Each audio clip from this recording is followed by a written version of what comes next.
Okay, what if the biggest threat our generation is facing isn't a war or a pandemic, but something way more subtle?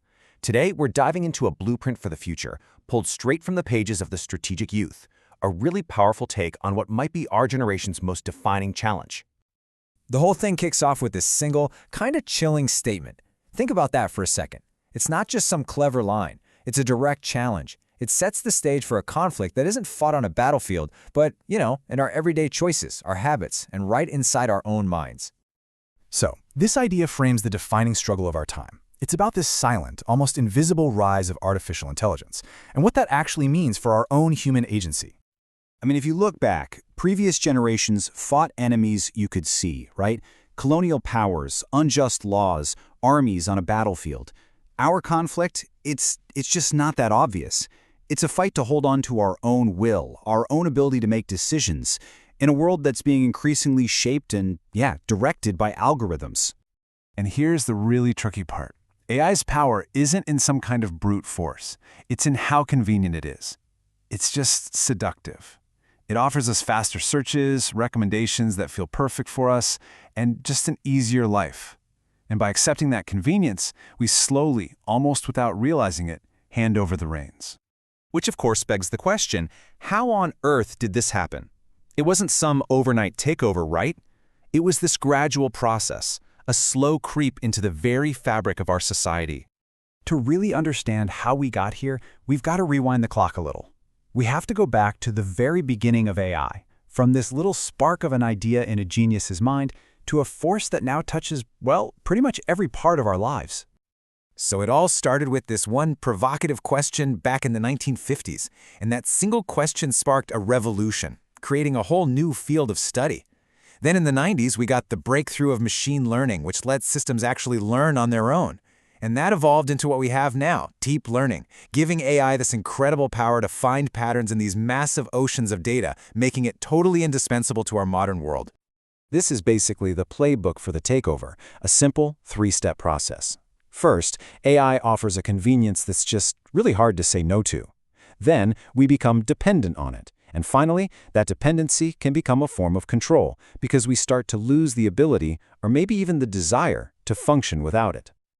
And make no mistake, this isn't some sci-fi movie plot. This is reality, today.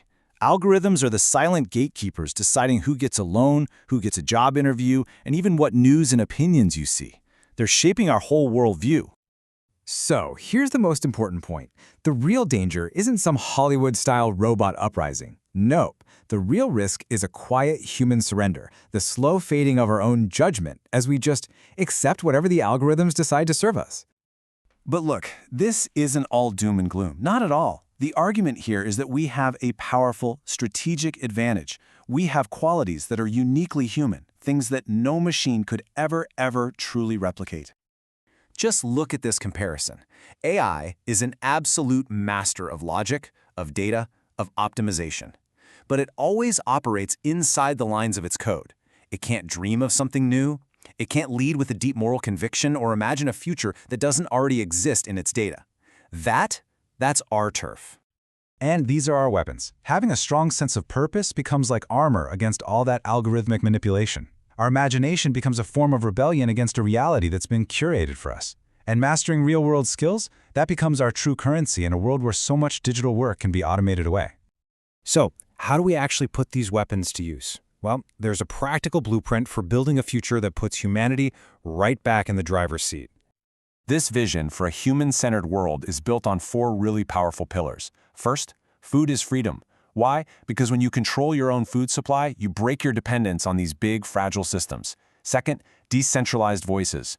Owning our own platforms so our conversations can't be censored or twisted by some algorithm. Third, finance without banks. Creating systems that give power back to communities. And finally, skills of self-reliance. The timeless arts of making things and fixing things, which are the ultimate currency in any future.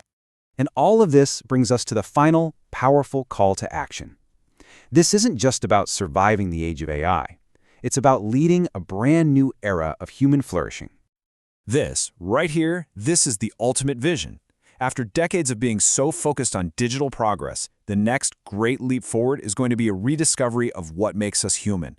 Our creativity, our spirit, and our connection to each other. And let's be absolutely crystal clear about this. The message isn't to be afraid of technology, not at all. The message is to lead it, to be the architects of a future where technology serves our highest values and not the other way around. So we end right where we started, with the choice. The technology is here, it's powerful, and it is woven into every part of our world. The only question left is, who's in command? The machine or the human spirit? That's the decision our generation is being asked to make.